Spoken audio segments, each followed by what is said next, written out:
I'm gonna have some fun with this one here. Why is that not working? Woo-hoo! In the morning, when I wake up, all I want is Mary Joanna. In the evening, when I'm thinking, all I want is Mary Joanna. If you look in my eyes, you will see what I've done. Every minute, every hour of every day. But life is like a smoke. In the end, I'm gonna choke. So all I do is live my life from day to day.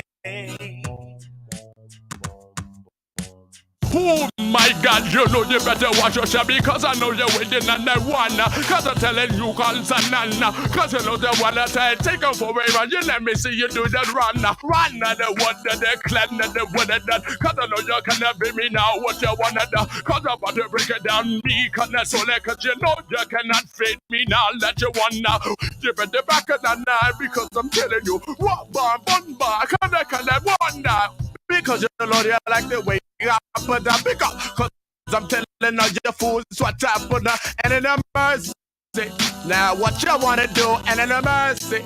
Now what you wanna do and in a mercy. Now what you wanna do and in a mercy. If you look in my eyes, you'll see what I've done. Every minute, every hour of every day. But life is like a smoke. In the end, I'm gonna choke. So all I do is live my life from day to day. You got to lick it, stick it, bend it, crease it, stack it, burn it, pack it, roll it, poke it, roach it, smoke it, then you pass it to me. You got to lick it, stick it, bend it, crease it, stack it, burn it, pack it, roll it, poke it, roach it, smoke it, then you pass it to me. Come on, baby girl, let's get it going on. I'ma hit the highway and do it my way. It ain't no game, girl, so I don't play games. I keep it up straight, right up in your face. So make your mind up, cause life is too short. I got the vest on, boy, put your belt on. Stop acting all cool like Kanye West, boy. You be riding through the wire and the camera get on fire. You don't want that, no, I don't want that, no. This goes out to pimps and chicks, so slow. Hit the backseat when you're doing the licking, kissing, squeezing. Do the damn thing, man. You got to lick it, stick it, bend it, press it, stack it, burn it, pack it, roll it, poke it, roach it, smoke it, pass it to me. You got to lick it, stick it, bend it, press it, stack it, burn it, pack it, roll it, poke it, roach it, smoke it, pass it to me. You got to lick it, stick it, bend it, press it, stack it, burn it, pack it, roll I want is roach it, smoke marriage, pass it to me.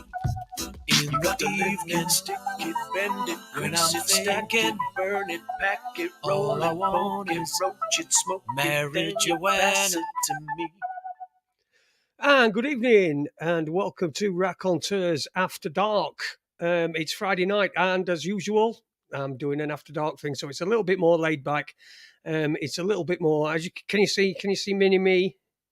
There he. I shall call him Dinny Me. That is behind me. Thanks to Tony for that one. Sent us in the Telegram group, and you can join that as well if you're on Telegram. I've made it public so you can search for it, and of course, if you do a search, do the thing. It's at Raconteurs News. You can find it on Telegram. Good evening to everyone who's in the chat room this evening. Paula, second Paula is here. Good evening to you, second Paula. Uni Black Sister Dinny's in there as well. Tony, the Steel Was show is with us as well. Good evening, Steel Was. I hope you're both there, and I hope you enjoy it. It should be a very, very interesting show tonight. Just a quick update. I did see Leeds again on Wednesday, the day after the show. we went over to Skelmersdale, which is over near. In fact, we went past Wigan, so we could have called in at Jimmy's, or we could have called in at Uni's. But not Uni's. God, not Uni. Who is it? Webby. Jesus, my brain not working. We called in at Webby's as well. So, but we had a bit of time. I'll tell you all about that another time. I'm going to try and buy a Porsche with Super Leads. Very interesting stuff. Anyway, let's get on with tonight's show. We've got a good show tonight. This is a guy that was right at the very beginning when we started Raconteurs News. He was a bit of inspiration for us, and he was a friend of Tony's, who was part of this. Tony Hurst, who was part of this. Anyway, it's a huge thing, but we've hooked up again recently, and just last week, in fact, and he's very kindly consented to come onto the stream. So good evening, welcome, Chuck Ochelli from over there in Macon, Georgia. Good evening, how are you doing? Doing all right. Yeah, 5 years ago, I guess I was with you last. But good to talk to you, man. How you doing? Yeah, I'm doing great. How are you? It's been an interesting journey, my friend. When we spoke last, I was just doing my show, and 5 days a week, as I have been doing for years and years, through my own site, but also I've been on a couple other networks and things here and there. And nowadays I'm producing other people's shows as well. Still doing my thing 5 days a week, still doing some JFK stuff, here and there. Different presentations. I've done a couple of conferences, won a couple of awards, lectured at the University of Alabama. A lot of different things have gone on since then.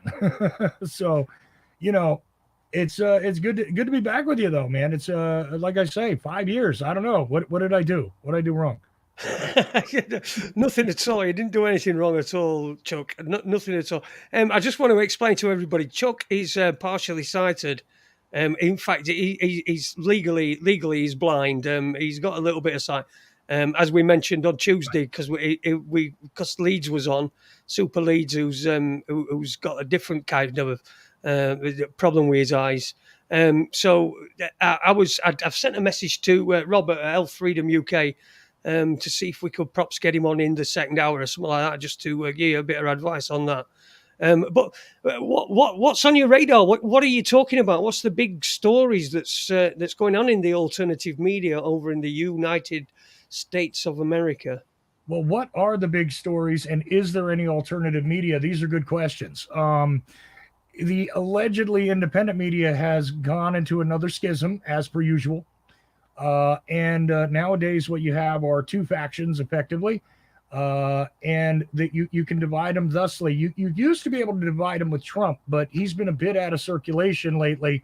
Stay tuned on that. He'll be back. But the thing is that division lasted for 4 years, as you well know.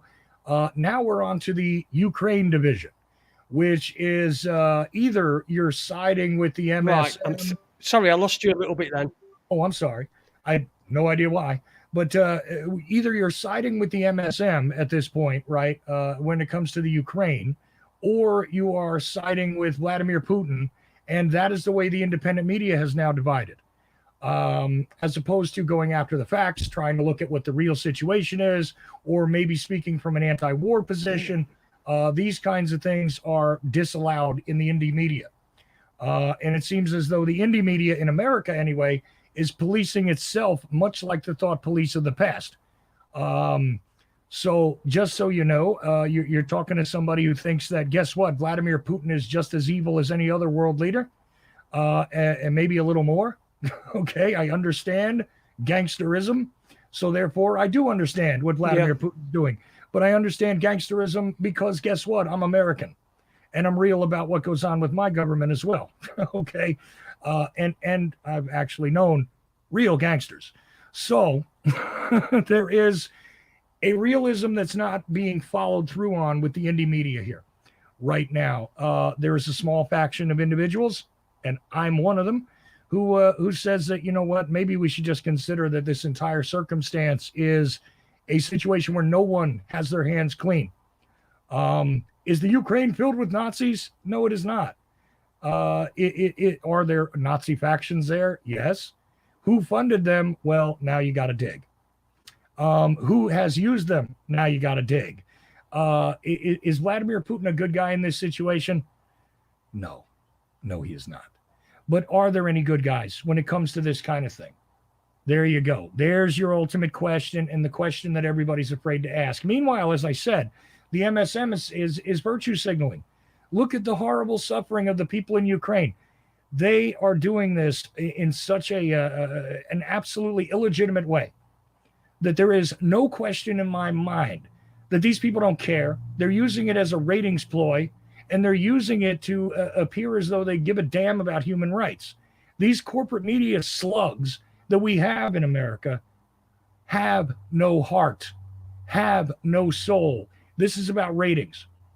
And they're getting it right now by saying, look at the terrible situation. And it doesn't matter if they use real information, fake information, and caught in the crossfire, honestly, as per usual, and something that needs to be recognized at all times, is in any military conflict.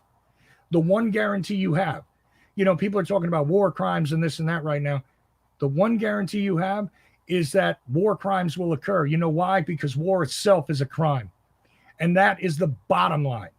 It is about the people that are going to suffer who never asked a damn question about any of what is being negotiated, any of what is being litigated or whatever you want to say, right? Prosecuted in any war. There is a guarantee that people that never asked for a piece of it are now involved, are now going to suffer, are now going to die. And it doesn't matter if it was when the U.S. went into Iraq. It doesn't matter if it was when Russia went into Ukraine recently now. It doesn't matter if it's a civil war. The one guarantee you have is that once these massive military states become involved in their activities, common people like you and me, we are grist for the mill. Just like the soldiers who don't know what they're fighting for, we're going to wind up dying, losing our homes, losing many things, because guess what? We're just products, and we're just victims of circumstance. And that's the thing that I focused on. And by the way, it's gotten me thrown out of jobs already and everything. Okay. It's fine. You were telling me that beforehand. You said you'd lost your job over Ukraine. Yeah. Well, what happened is I signed on with an Australian company, believe it or not, that kind of presented itself to me as though, listen, we want an alternative voice from America to be on our brand new independent media network. And you are definitely one of those people that is outside of the mainstream. And they were willing to pay me a very fair salary. And I lasted a week, sir. I lasted 1 week because I did not go full in. See, here's the alternative media schism. I did not go full in on Vladimir Putin is justified.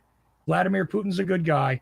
I had a guy on who was living in Ukraine to talk about how he lost his home, to talk about how this is not an invited invasion, how there is a great deal of disinformation out there about, Russian speakers are not allowed to speak Russian in Ukraine. This is a lie. And people that live there who I'm in contact with will tell you this is a lie.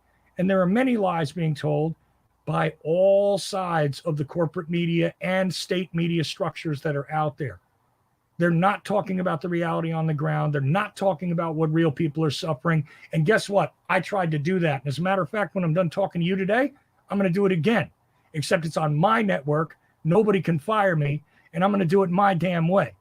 And I'm going to hear from this guy and let him speak in his own words about what he's experiencing. He's 22 years old, and he's there.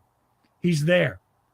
Okay, and that's real reporting, not sending some talking head into Poland like Don Lemon, not sending some other talking head. I'm in Lviv, in a nice protected area, reporting from your hotel room. Good luck. I'm going to talk to the people there, and I'm going to bring you what their experience is straight, because that's what I do. Anyway, sorry, man. It's an anger-inducing thing, because honestly, a good living could have been had by me if I just wanted to play ball and let people put words in my mouth, and I refuse. And that radio network is called TNT, by the way. Okay, Today's News Talk in Australia fired me 1 week. The Chuck Ochelli show was gone in a week because of this. And, so they didn't They didn't want any. They didn't want any commentary, any truth, or well, I mean, your version of whatever you think, what you think is going on. They didn't want any of that. It needed to be full spectrum, sort of alternative, anti-mainstream media. It's like it eats itself, doesn't it? It seems to want to eat itself. The whole right. the whole thing. Well, that's right. And I should have known better from all my years with the JFK research, is that if you start to speak out of turn with what the common consensus is, guess what? They will disinvite you from everything and anything they can. So that's the way the world actually works. I could have used $60,000 extra dollars a year. I really could have. But because I beg for donations to keep myself running. So that would have been life-changing. But I can't be bought, not for that small of an amount of money. And I'll tell you what, I can't even name an amount of money where you're going to tell me to get on the air and categorize things and characterize things in a dishonest way. I'll tell you what, I might make mistakes, but they will be honest mistakes. I'm not going to lie for pay. It's just that simple. You're not going to sell your soul. That's essentially what you're doing. If someone's paying you to say the things that they want you to say, then essentially you're selling your soul. Right. And like you said, $60,000 is not enough to sell your soul for. No, sir. No. I can't name a dollar amount. I just can't. But regardless, I'm sure there's a price somewhere, but it ain't 60 grand. Okay. And even though I was on board with some of the stuff they wanted to talk about, they were very, anti-mask and they're full on with the coronavirus is a complete hoax, and all that, which I know it's not a complete hoax, but you know what? We're being had. The medical industrial complex is certainly looking to benefit off of this. The government's lying to you about it. Yes, indeed. So I was fine when it came to that category. They also didn't like the way I talked about the drug war very much, even though I had scheduled Celly Castillo to come on. Who else are you going to get to talk to about the drug war than the former DEA agent who had a contract put out on his life, while he was a DEA agent more than once, because he was busting people and even tried to say to the face of George H.W. Bush, hey, the DEA agents and stuff, the CIA guys you got down here in Central and South America, you know what they're doing? They're dealing drugs. So, they didn't like that too much either. I don't know. It was a little touchy. But being, against the drug war was okay, but only in a certain way. And then when a guest didn't show up, I monologued and I told a story legitimately about my past where, look, quite frankly, as a young man, I was a criminal. Okay. So I talked about being a criminal and what it was like to engage and to learn at very young ages how to, well, let me just be blunt. How do you make crack? How do you mix up? How do you whack out heroin? People are talking about, like literally bulk out your supply. That was what the jobs I was paid to do as a little kid so I could eat. You understand? So I know that firsthand. People talk about fentanyl today and it's a new thing, fentanyl. You don't know nothing, because on the street in the 1970s, in the late 70s, we had it. Okay. It was available to us. It was one of the bulking agents that we used to spread out the heroin and make more money with it. Okay. And I don't make any bones about that. I'm not saying that I'm proud of it, but it's a reality. And it's a reality everywhere you go. And you got to understand something about the drug war. It's a war on people. And I don't know. I guess they didn't really like my monologue where I told that story live on the air. Okay. And discussed exactly how that works. I mean, very weird thing how I got involved in that. I mean, by the time I was 15 years old, I was sitting in a juvenile detention center. I had already been through the mill with outlaw bikers and legitimate mobsters, even though I could never be one because I'm half Irish. Real gangsters, real dope dealers that distributed and everything else. I was already there. I never got busted for drugs, by the way. I only got busted because I lost my temper and did a lot of damage to a older, bigger guy with a bat. But that's how I ended up locked up. But anyway, that was my past. I grew into an adult. I changed my life. I moved forward, but still, I know how that system works, and I know how it is that you pay off cops, and I know how it is that you get to operate in an area and things like this. So I talked about that on my show. I thought it was my show. Oops. Yeah, that's the problem. But you know, something like that, when somebody can talk openly and candidly about things that they've done wrong in the past, that's a really, really healthy thing to do. I mean, one of my all-time heroes who died last year, Norm Macdonald, as he said, "A life unexamined is no life at all."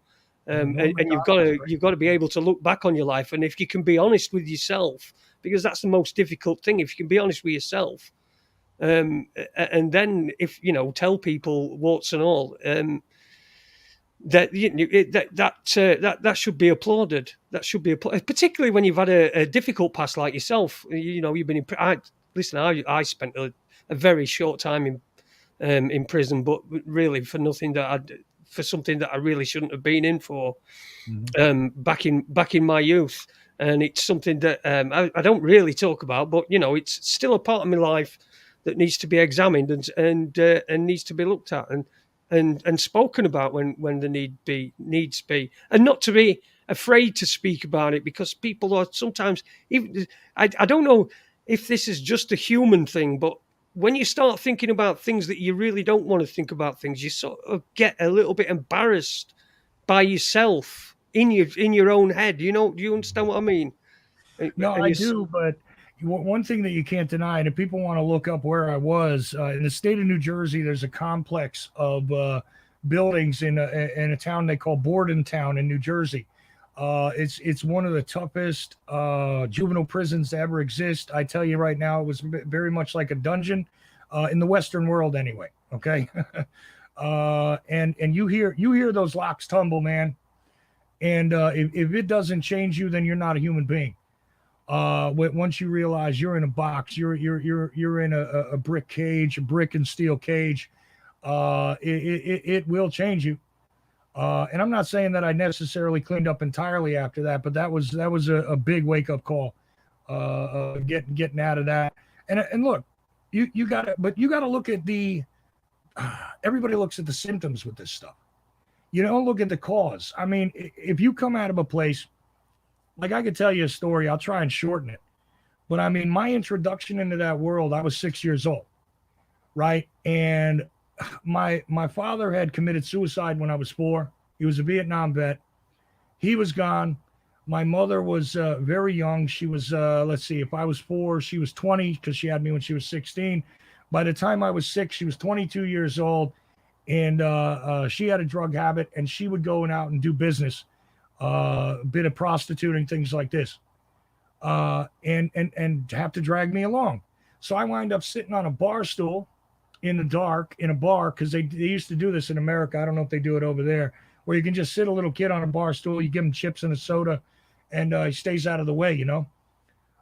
So they did that and put me on the side there. And again, visually impaired, I always was. But I started trying to hustle up quarters from people for different things. And I was able to, and then I got to play pool a little bit, right? So blind kid playing pool, a guy who was a fireman who lost most of his fingers, taught me how to shoot pool. Okay, while I'm hanging out in the bar while mommy's doing business, you see? And then I started doing business. I started hustling pool off of drunk guys. Because listen, I could play well enough that if you weren't sober, you might have a hard time beating a little 6-year-old with the thick glasses, right? Okay, so I do this one night, and a crowd gathers around, and there happened to be a local mobster who was watching this and thought it was hilarious because I kept beating this guy who was drunk. I mean, to the point of like he could hardly stand up. I kept beating him. His girlfriend and his buddy are making fun of him the whole time, right? You're getting beat by this little kid with the Coke bottle glasses. Look at this. They're busting his balls. The guy cocked back his pool cue and went to go take a swing at me. He was going to crack my head open. And I reacted and knocked him the hell out with a pool cue. And I ran away. I ran into the bathroom. I locked myself in there. I'm 6 years old, man. you know, and I'm like, oh man, this guy's going to get up and kill me. So I hear a knock at the door, and I hear a guy very much with an accent like mine say, hey, kid, don't worry about it. You can come out there. It's all right. So I step out, and it's this guy in kind of a suit. His suit's a little wrinkled because he's been out all night with his ladies on his arms and all that. And he was a gangster. And he said, good for you. Don't you worry about that guy. We took care of that. And he stuck a $50 bill. I had a shirt pocket. Stuck a $50 bill in a shirt pocket. And he said, you got balls, you got brains. Good for you. And he left. Okay? The first time I ever saw a $50 bill in my life, and it was an act of kindness. I wind up running into him a couple of weeks later because guess what? My mother owed him money. And he came to my house. Same guy.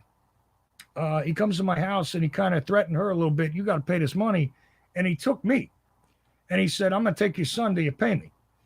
Took me outside. He said, don't worry, calm down. I'm not going to do nothing to you. I just need to rattle your mother a little bit. I told him, I said, she's not going to be rattled. She's not going to give a shit. You understand? And he said, really? I said, you watch. She ain't going to call you. She ain't going to come find you. I mean, she'll get the money eventually, but she's going to take her time. He said, okay, let's see what happens. Drove me around a little while and discovered that was the truth. And he told me, listen, you know what? I know you're not all Italian, but I like you. You're smart. I'm going to teach you how to earn a little money because you need to learn how to earn on your own.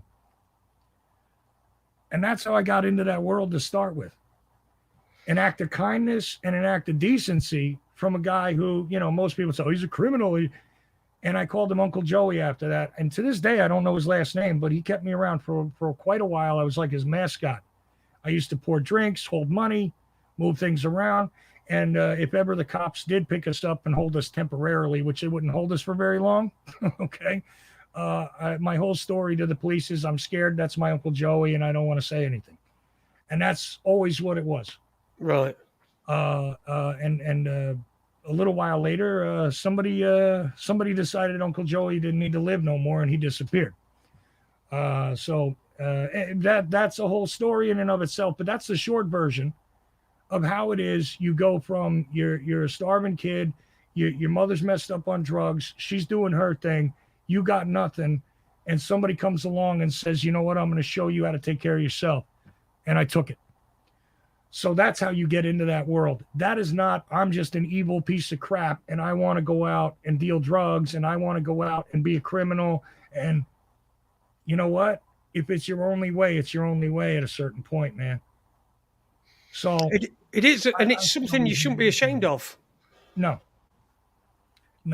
And I know there's a million stories, not quite as entertaining as that, maybe, but I know there's a million stories of guess what? Here's your option, because you live in a circumstance where life has no value, you've got nothing, and you got to figure something out, unless you want to just lay there and be a victim. And that's really the problem. That's the problem. It's not the drugs. It's not the gangsters. The problem is that circumstance exists where you're nothing, the people around you are nothing, and now life has no value. People ask all the time, how is it these kids will shoot each other? Guess what? Because they're in a circumstance where their life doesn't matter, their people's lives don't matter, their neighborhood doesn't matter. So what the hell? It's like killing a bug. Nobody cares. So that's what it comes down to. If we can fix that, guess what? All this other crap goes away. So I guess that makes me a little bit of a liberal or something, doesn't it? Well, it certainly makes you something, doesn't it? I mean, it's interesting that you say Coke bottle glasses, because over here well, certainly in England anyway, I think it's probably all the UK, we call them jam jar bottoms. So, like bottom of, I think you call it Jello, don't you? Jam. We call it jam. You call it Jello. It's well, no, jam is jam here. We have jelly, but jelly's different than jam. So there is jam, and I get it though. It's still the hard glass, thick bottle. Yeah. And it's funny because gangsters, I always know, and even I never met John Gotti, but I did meet John Gotti Jr. And Jr. would have called me glasses.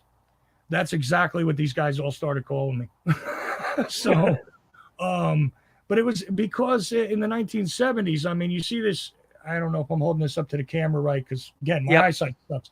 But okay, so this is slim technology to me. You understand? Yeah. The stuff in the 70s was like, like 2-3 times this and made of glass. So they were obvious on your face. And again, they don't bring me to full vision, but they help. So yeah, as a 6-year-old, they really stand out on your little face. You know what I mean?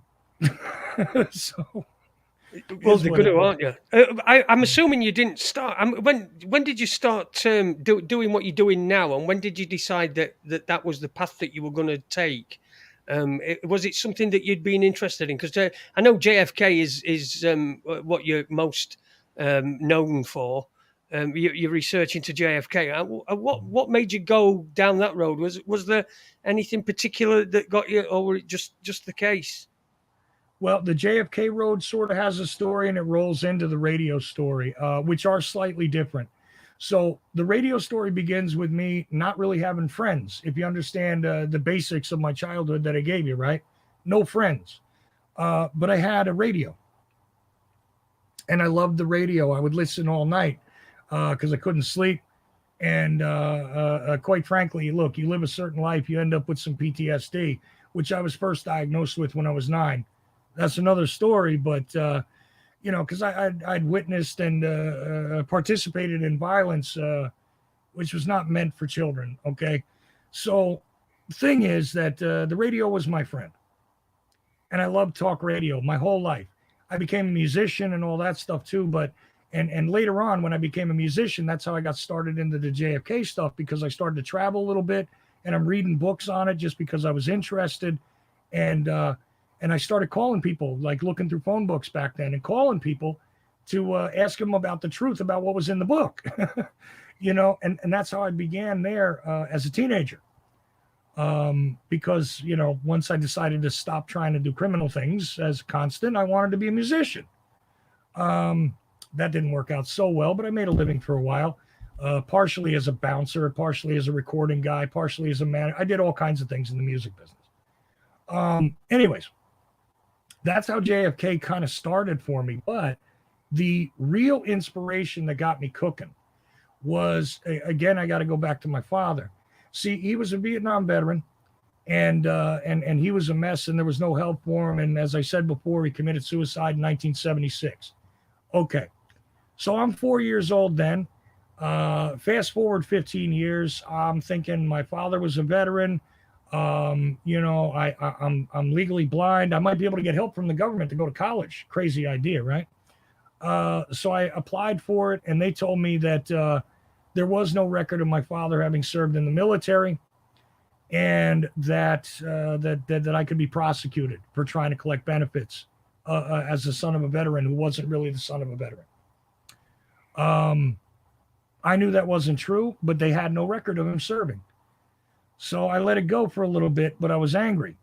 Now, addendum to that story is in 2004, his military record finally reemerged, and it's partially falsified. Thank you, because I discovered that he had been taken in as a special forces sniper and given military intelligence work beginning in 1968. So this is why they hid his records and all that, and that took a great deal of research. But meanwhile, let's go back to the Vietnam War. When I discovered that if JFK had not been publicly executed on November 22nd, 1963, the United States military would not have even been involved in Vietnam. Had that not happened, he had just issued a National Security Action Memorandum 263 to have all personnel, all American personnel removed from Vietnam by the end of 1965. Means my father would have never served. It means that this would have never happened. So you know what? I took it on as a personal task to go after what the truth is, because we were lied to. We were lied to about the war. We were lied to about how the president died. We were lied to about what was done to our society, which again, only about 60,000 men died in Vietnam that were American. Yes, indeed. And that's a lower body count than Korea. Sure. But you know what? 1 million men were returned to America. mutilated one way or another, physically, spiritually, mentally. And that is the responsibility of the criminals who prosecuted that absolutely pointless war in Vietnam. And they should be held accountable. And the first thing to do is to figure out who it is that exactly executed that man who was putting a stop to that before it ever happened. So that's where I stand on that, and that's why. Now, as far as the radio thing goes, I will tell you that after, let's see, let me think about this. A good 20 years researching the Kennedy assassination, I was bothering other alternative media people and trying to help them. Tell them that, you know what, you're getting your facts wrong. You're interviewing the wrong people. You're making misstatements. I have better information for you. It was people like Jack Blood, like Clyde Lewis, like James Corbett, individuals like that in the 2005 to 2008 era that I was telling, listen, I got better information for you. James Corbett brought me on as a Lee Harvey Oswald expert onto his show. I don't know, in 2011, the first time, because I'd been bothering him for years about here's the facts, here's the documents, here's the evidence. And he brought me on as an expert there. And I was never planning to do a show. But after complaining to all these guys, some of them well-known and some of them not so, a bunch of them started saying, you know what you need to do is do your own damn show, because be the media instead of complaining about it. And I said, okay, fair enough. So after my second wife died in 2012, who also encouraged me to do that, I said it was time, and I got it rolling in 2013 as a podcast. I had no idea what I was doing at all, and just tried to make it, and felt that there was a whole lot of other things wrong in the world that needed to be addressed as well. But, of course, the primary thing is we need to put a stop to these people destroying and running through men and women and using us as weapons, using us as livestock, using us as cannon fodder. This needs to end. So the only way to do that is to inform people, and therefore I took it on, as I'm going to do my part as best I can. And then later on, I learned I just have continued to evolve. One of the guys that you mentioned early on, a big part of my evolution, if it wasn't for Tony Hurst, I would not know how to run my own live broadcasts. Even though I had been a broadcaster for a while, I didn't know how to really do it. Tony took the time to show me from the other side of the pond. He took his time to show me how to do it, visual problem and all, very patiently, and also got me rolling so that I can do what it is I do today, which is a lot more than just my 5-day-a-week show. But still, the mission is the same: put an end to these things. Put an end to this domination of individuals that you're never going to meet, never know the names of, who are dictating how your life is run. That needs to end. And so the mission remains the same. Like I said, did I answer your question? Crap, I think I did. We got on talking about. I did ask you a question about how you got started and how things, how things evolve. Have you found that your opinion on the JFK assassination has evolved as you've learned more and more? This is something I'm trying to get into uni, who's a young lad. He's 28, and he's found all this stuff really in the last few years, and he seems to get married to opinions and not be able to try to just look at some things and see how that fits in, and because things move around, don't they? It's malleable. It's fluid, unlike your gender, but your opinion is fluid. Have you found that that's happened a lot, or do you still think it was the same way that you thought at the very beginning when you first started? Not at all. It has continued to change because new information has emerged. New ways to examine some of the existing evidence have emerged. There is a constant metamorphosis of the information, and it is a massive study. Somebody who was completely well studied 5 years ago is out of touch at this point. There have been releases of documents. There have been the emergences of interesting pieces of evidence directly, films, photographs, all kinds of things that they're constantly being discovered. The problem is that, a lot of people have manipulated information, have made up stories for their own benefit, have continued to be married to certain opinions that they had 10, 20 years ago, regardless of new evidence, which has disproven them. A lot of things like this, I'll give you a good example of many people believe that a guy named James Files might have been the Grassy Knoll shooter. If they just let him out of prison, then he'll be able to reveal it, Well, he's been out of prison now a couple of years. Guess what? Okay. Nothing. Nothing. I'm sure they're planning a book and another documentary, and he's going to make his claim again. But the problem is that his claim fails if you examine other pieces of corollary information. And that is the other issue, is just because I'm a conspiracy advocate doesn't mean that I agree that every conspiracy that somebody's ever dreamed up is correct. I'll give you a nexus of terrible information is a woman named Judith Mary Baker.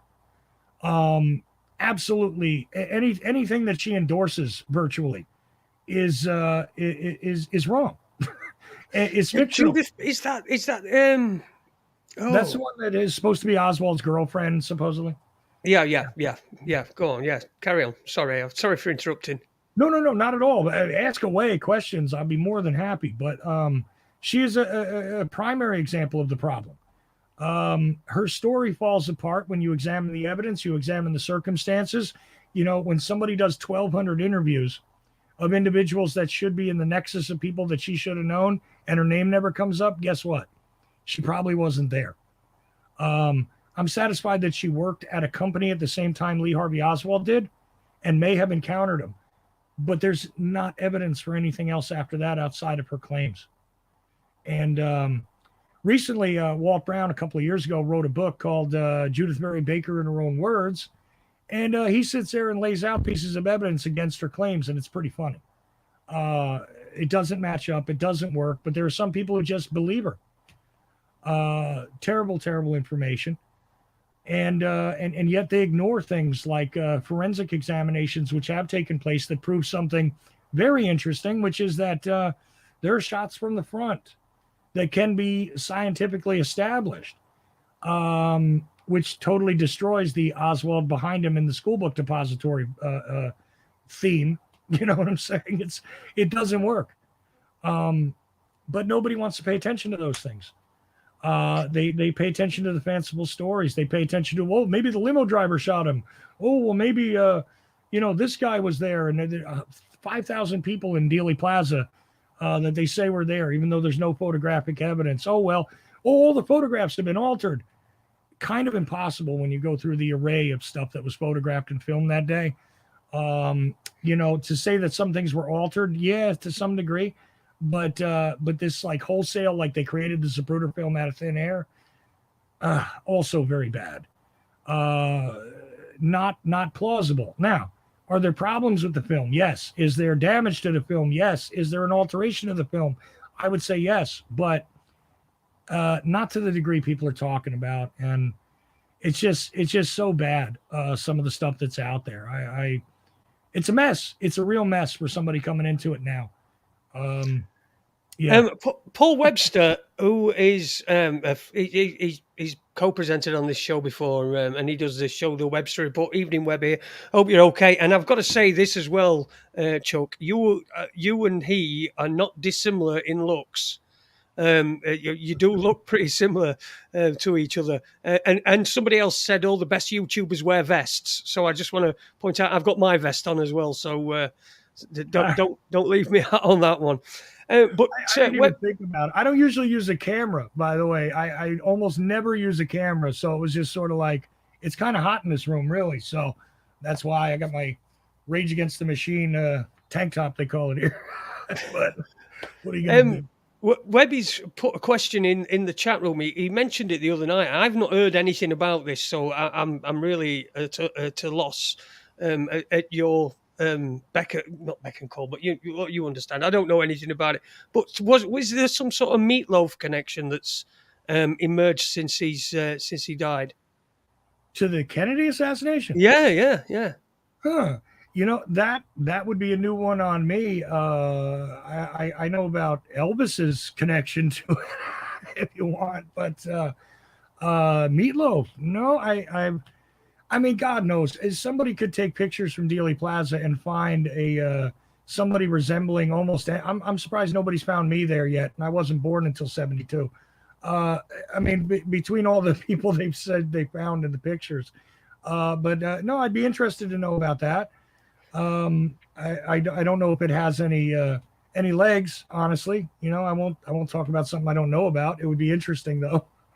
From what I could gather, I think it was something to do with a policeman getting in. I think it was something to do with Officer Tippett. Is it Tippett that got shot? Mm-hmm.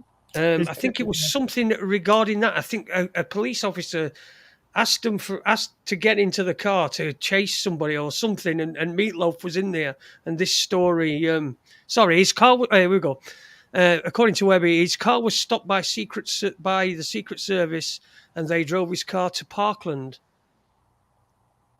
So, Meatloaf was stopped by the Secret Service and drove to Parkland.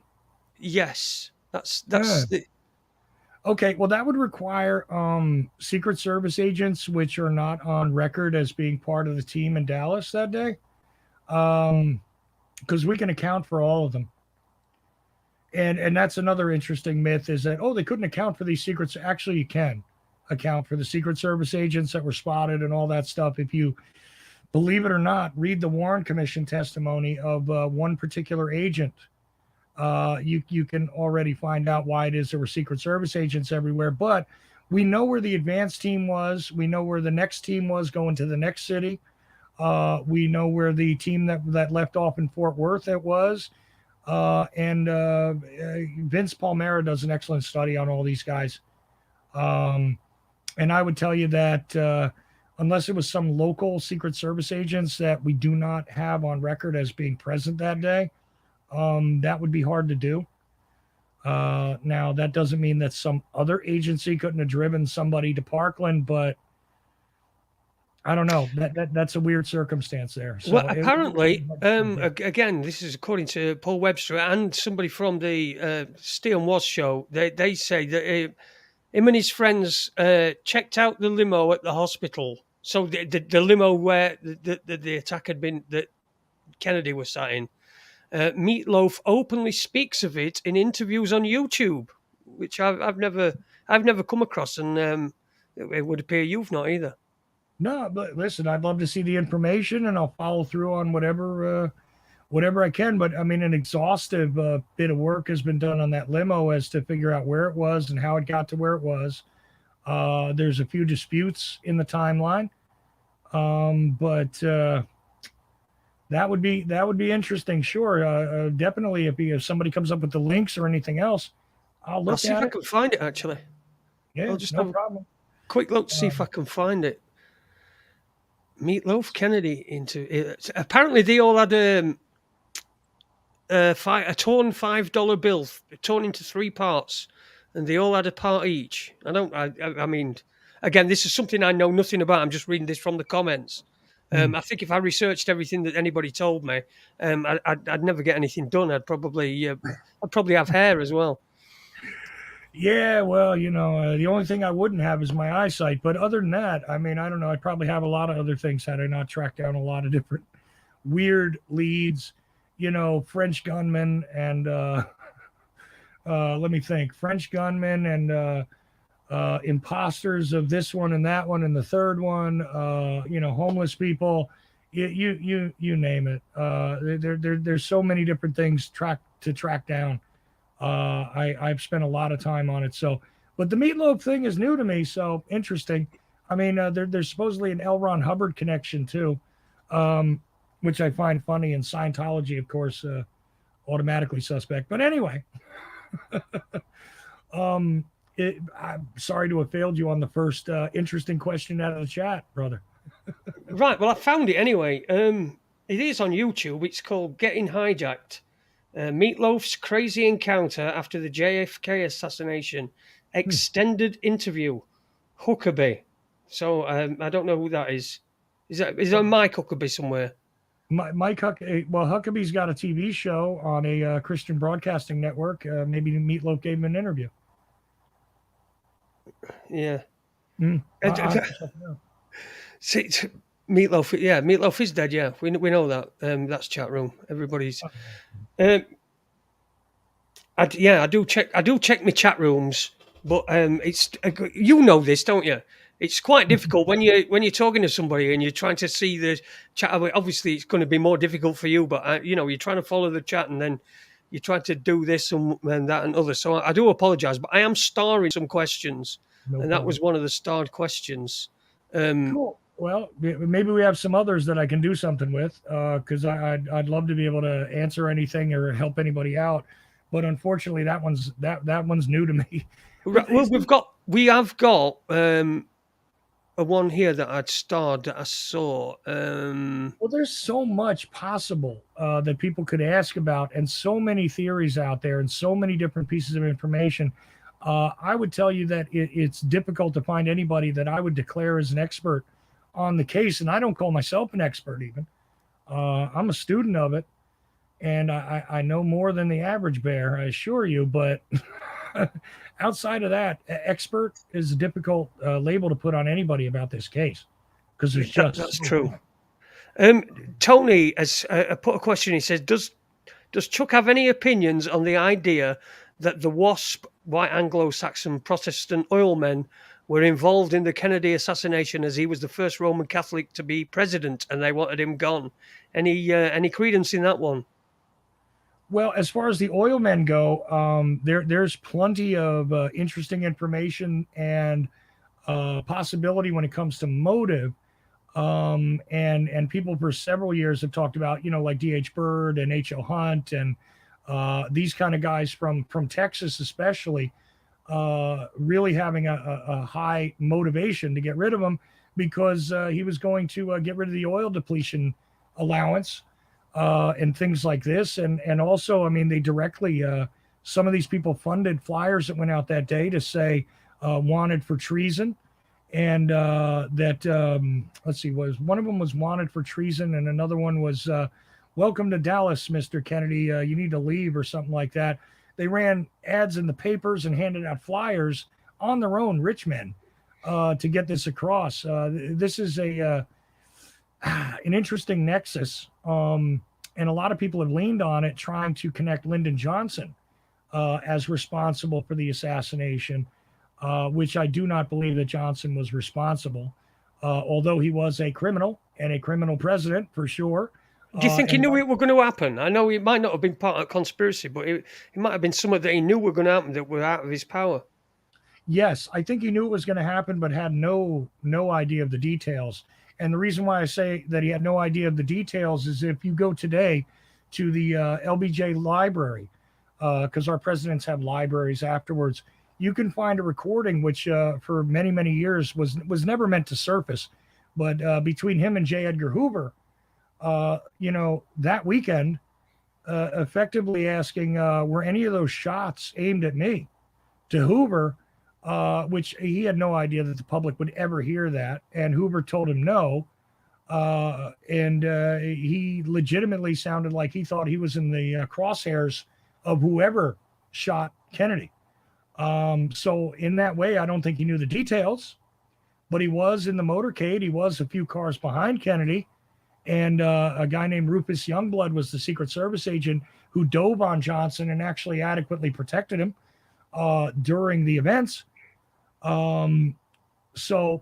I don't believe for a second he had an idea of the details. Now, did somebody tap him on the shoulder and say, Lyndon, you better get ready to be president? Yeah, I think somebody did that. I believe that, but I can't necessarily prove it beyond a shadow of a doubt. But it seems to me as though that was the case, and other people in the government certainly knew it, because before Kennedy's body was ever buried, that policy I talked to you about with the Vietnam War was reversed in paperwork that was already being drawn up before Kennedy's body was cold. Okay. And he'd also threatened to smash the CIA into 1,000 pieces, hadn't he, as well? And to have gold-backed dollars. Was that true? Or get rid of the Federal Reserve? I think that was something else he was talking about as well. So there's plenty of people in the frame for this. Well, the first thing you're talking about with the CIA, he did threaten it, and he was threatening it directly, actually starting to disempower the CIA regarding some of its operations in a real world sense as things were rolling that summer. He was already doing that, and he was assassinated in November. So that was already in motion. He was disempowering the CIA. Now, as far as the gold-backed or silver-backed dollars, this is an error that a lot of people make because of the U.S. notes that were issued. And a lot of people think that because they were redeemable in silver, that he was issuing money that was, unique in some way. And, they stopped issuing it in 1963. There's a whole bunch of things wrong there.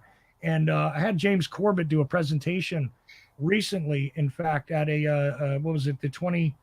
might have been 2020 or one of these recent JFK conferences. Actually, I personally made sure that they invited James Corbett to, who is not necessarily a JFK expert, but to demonstrate to people that this idea about Executive Order number 11110, which people point to and say, he was issuing.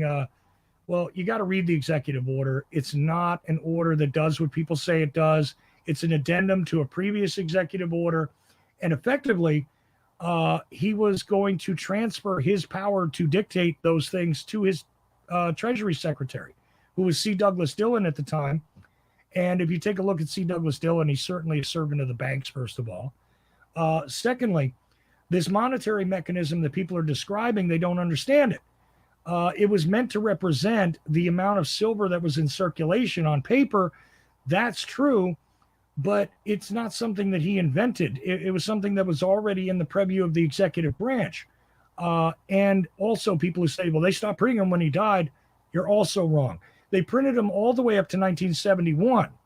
Now, why did they stop printing them in 1971? Because of the Bretton Woods Agreement, where Nixon finally removed the last vestiges of the United States being backed by gold, their money, with the Bretton Woods Agreement. That's why it stopped, because the monetary mechanism was no longer needed, and that's the end of that story. So the U.S. note is not a greenback or something like that. It's a misnomer. And even G. Edward Griffin, who I've had on my show, explains that, this is a misnomer. People don't understand that in reality, that action really actually gave more power to the Federal Reserve and gave more power to the servants of the banks, not less, first of all. However, was Kennedy looking to audit the Fed? Yes, he was. Was Kennedy starting to do battle with things like Wall Street and the money men? Yes, he was. But the majority of people do not have the patience to read through the stuff that he was actually doing. He was battling industrialists in a certain way. And I'm not somebody who thinks Kennedy was this, squeaky clean hero either. But he had this crazy idea that he might be in charge.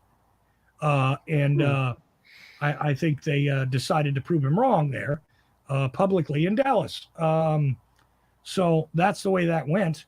Was he fighting the powers that be? Yes, he was, but not with that mechanism. So anybody who points to that, really, I urge you to look at James Corbett's presentation. It really streamlines it perfectly, much better than I can. But all of his documentation, double and triple checked by me and other people. Corbett's complete conclusion on this, which is part of what he calls patriot mythology, is 100% correct. So many questions on this, and there's so many different motives as well. And there's so many people who seem to have had it in for different organizations that, well, perhaps Kennedy had it in for them. So it's like trying to unknit fog, I suppose, to find out who do you think fired the fatal shot? Who would you think that? Do you know? Would you have any idea who fired the fatal shot? Like you said, somebody said. Was it E. Howard Hunt? Yeah, the E. Howard Hunt thing is, again, it's a fiction, and it's a fiction dreamed up by Hunt himself, who was a disinformation agent, for a living. Okay. He wrote spy novels and stuff like this too. The confession that people point to, oh, look, his son had the confession. First of all, yeah, you notice how nobody really touts that anymore. It's because we know where it came from. It's him doing something when he was sick, but not dying. It's not a deathbed confession because it was actually recorded when he was sick.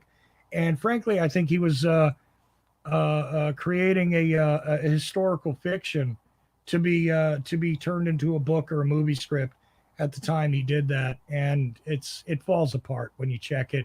E. Howard Hunt was not in Dealey Plaza that day. People that point to the tramps and these other pictures, it's not him. I'm sorry, it just isn't. And he was a disinfo agent, and I bet she's laughing at anybody who takes that seriously. Number one. What was the other part you just asked me about, though? I can't remember. That were about a minute or 2 minutes ago. Well, I try to answer these things fully, you understand, to really give people a sense of there is not just a nope, that's no good, yes, that's good. It's not like that. There is a lot of work that goes into testing these things and figuring them out. Hunt is an interesting figure, but not in this case necessarily, not directly. Again, he's a Watergate guy and all that, and there is a nexus there where you can tie Watergate to the JFK assassination, and that is legitimate. But E. Howard Hunt's not a shooter.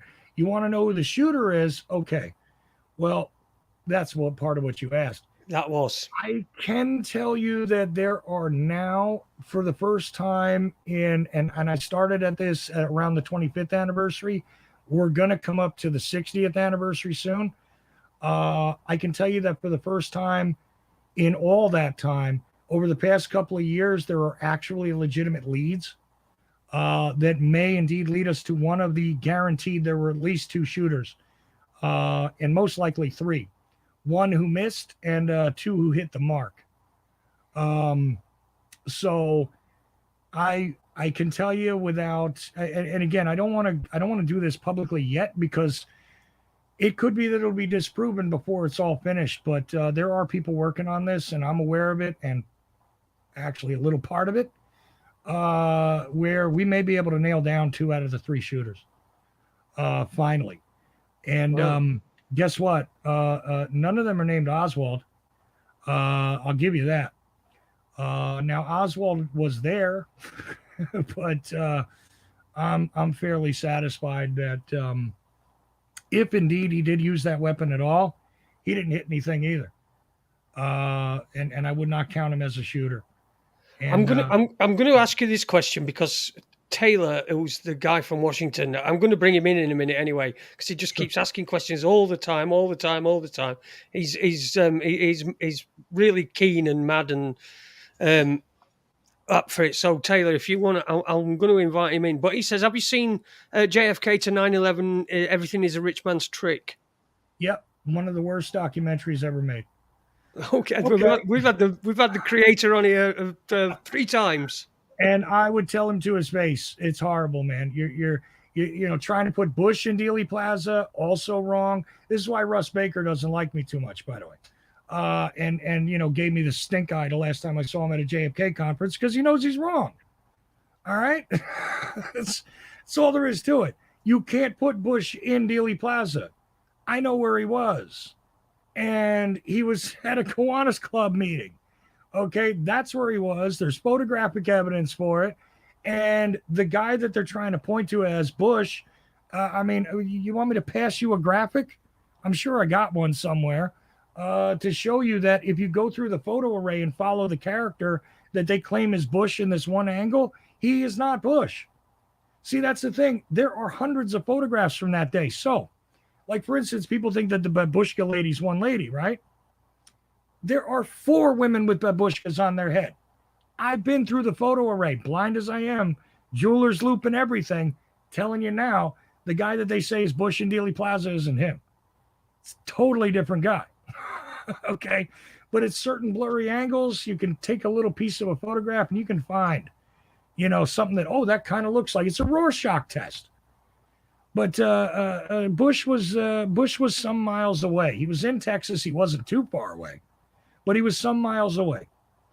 Kiwanis Club, again, at a lunch meeting. That's where he was. He was a speaker, and he spoke there. Okay. I've got no. I don't know. I don't know. I've not researched it enough to be able to have an opinion. I'm going to bring Taylor in anyway. Taylor. There you go, Taylor. Taylor, meet Chuck. Chuck, meet Taylor. Your compatriot. Nice to meet you, Chuck. How you doing, Taylor? Fine. I'd rather not turn on my camera just because I'm sitting in a position where I would look extremely unprofessional, and I don't want to ruin the feeling of the visuals of the stream. Oh, it's cool. Listen, what do I look professional sitting here? If I do, it's an accident. You're more professional than me. If you want to see, I'm sitting on my bed. Yeah, you look better than me, dude. All right. Anyway, it doesn't matter. You know what? I got a face for radio, and I don't care. So, let's fire away. What you got, man? What you got in mind here? You got questions, or you want to tell me something? Love it. About what you just said about the Bush connection. The main, I think the main proprietor, I might be wrong about this, but the main starter of that idea was a man named Robert D. Morningstar. Mm-hmm. You know him? Yeah, Morningstar, weird guy. But also, the people that propagated this along with him would be, let's see, there was a guy named Kangas, and there was also a guy named John Hankey. Who really got the ball rolling with what he called at first JFK2, the Bush connection. Later on, I think he turned them into 2 movies called Dark Legacy. One is about the murder of JFK and the Bush connection, and the other one is about the murder of JFK Jr. Oh, I've seen that one. I've actually seen those ones. Yeah, Dark Legacy. Yeah, Dark Legacy. That's the more slick version, but initially it was out there. Alex Jones was on it. Everybody was on it. And he's the guy who really got the ball rolling. And Russ Baker put together the book Family of Secrets. And the funny thing is that Baker does a bang-up, excellent job of nailing down every other Bush in that book, except he tries to put H.W. in Dealey Plaza, and he tries to connect him to the Kennedy assassination. And it's the only thing that's bad about that book, and yet it's the only thing anybody talks to him about.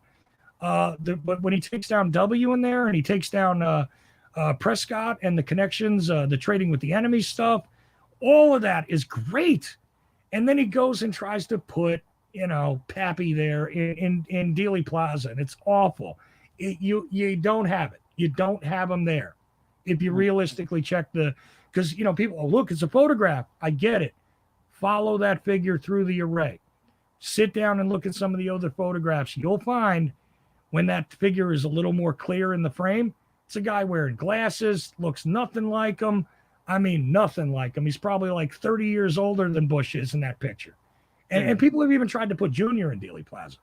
Junior? So, how old was he at the time? Was he even alive at the time? Yeah, of course he was. He was in college there. He was in college, I think. Oh, okay. My bad. I don't know how old W is, honestly. Yeah, he's like a young guy there in his 63, like a real young guy, like probably teenager. And I'm like, get the hell out of here. You guys are killing me with this. Yeah, like sorry to interrupt. It's just the main evidence they use is the I believe Morningstar, the way he put it, was like the way he cocks his wrist in his pockets. Mm-hmm. And the going by the forensics, like the way that his face looks and all that. Yeah.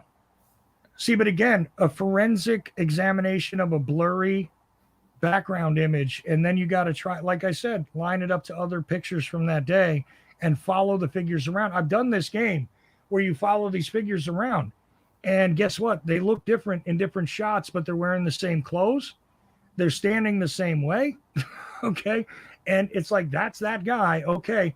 And there's even a film, by the way, taken by a guy named Atkins in black and white there, where you see the figure that is standing right where the Bush figure should be. And it's not the right guy. It just isn't. So, I mean, there's a piece that goes by in a quick second, but if you look at a lot of the stills, and there are probably over 1,000 stills that you can get, not just pulling things from movies. I mean, I bet you didn't know that there's over 30 films of the short sequence turning from Maine onto Houston and then onto Elm. There's more than 30 motion pictures of that. And there's hundreds and hundreds and hundreds of photographs. I don't even know the number. Professional, not too many, but tons of amateur photographs, from Polaroids to high quality cameras to, crap that didn't even get developed that were taken there. And you can follow these figures.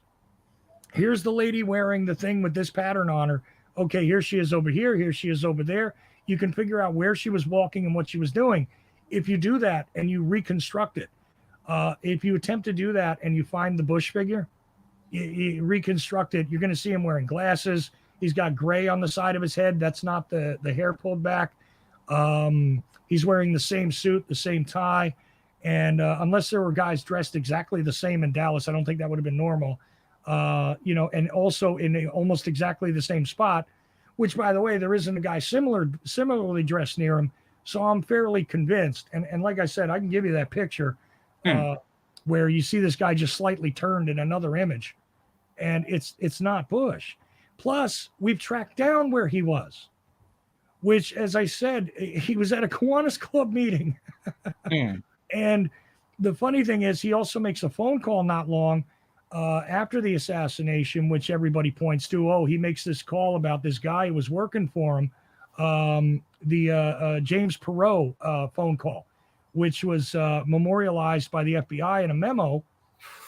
And yeah, if you put those things together, unless the FBI is lying about where he was, the Kiwanis Club is lying, even though they had never been asked by anybody who's done a documentary on this about it. And the Bush Presidential Library, which also has corroborating photographs, which do not appear to be falsified. I got to tell you, I got a hard time placing him in Dallas just logistically, at least in Dealey Plaza.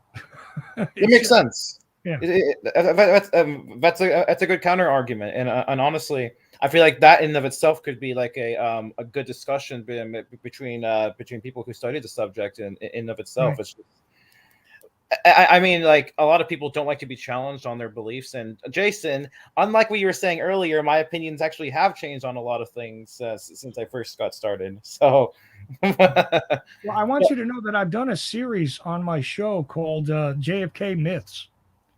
JFK Myths. Yeah, where I've gone through, and Corbett has endorsed it before, because I've gone through and just deconstructed. I've done about 15 episodes, 2 hours long a piece, deconstructing this with other experts, including Larry Hancock, Sherry Feaster, Joan Mellon, other authors on this, where we've gone through and just deconstructed a whole bunch of things that are just flat wrong, that are considered, gospel by some people. And with evidence, I mean, I don't just make a claim, oh, that doesn't look right. Okay. Like I said, when somebody says, well, that photograph looks great. Yeah. Okay. Well, let's reconstruct this. Like when people try to put Johnny Roselli in Dealey Plaza, you can't do it. Logistically, you can't do it. Okay. Because first of all, the mob knew where he was. Second of all, the FBI had about 6 points of surveillance on 3 of his residences and knew where he was. Okay. And he, regardless of how people have tried to put him there, there's no photographic evidence to back it up. I mean, again, you can take a blurry picture and try and get it done. Like, there's the one of the guy from Georgia, who is likely connected to the King assassination, by the way. The guy who gave it up to FBI informant Willie Somerset, where he said Kennedy was going to be shot from a tall building with a gun before the assassination. This guy may have indeed known something and was tied to the King assassination. Okay. But here's the thing. There's a picture that people have famously tried to place him in Dealey Plaza.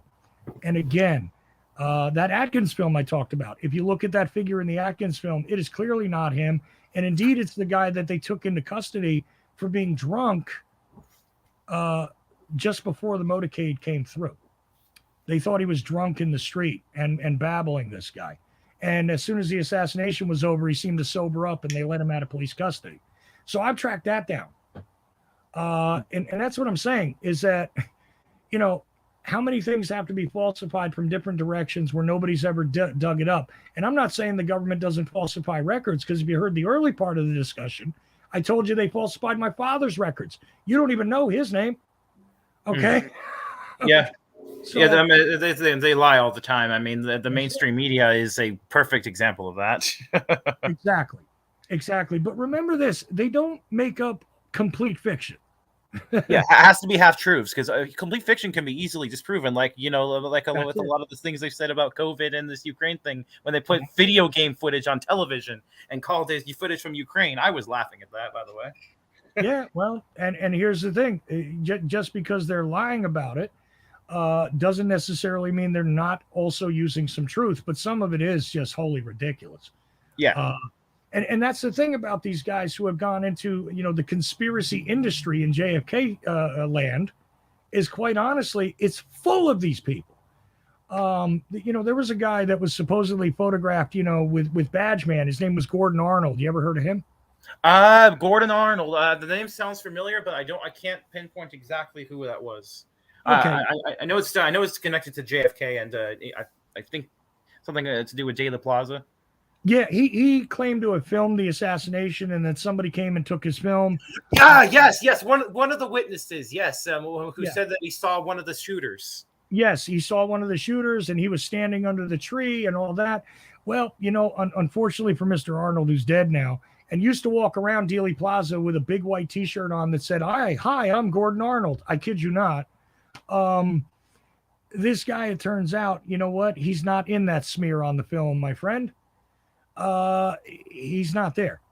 So his whole story is gone. Okay. That's it. And that's what I'm saying is people are still playing with this. The limo driver shot him. I still get questioned about that. Unfortunately. About that. I'm sorry to interrupt. Go ahead. I just wanted to ask this about a couple of different theories but your thoughts on them. Well, first of all, the idea that Jackie shot him. Yeah, right. I find it more believable that Mary Todd Lincoln might have shot Lincoln. That's actually possible.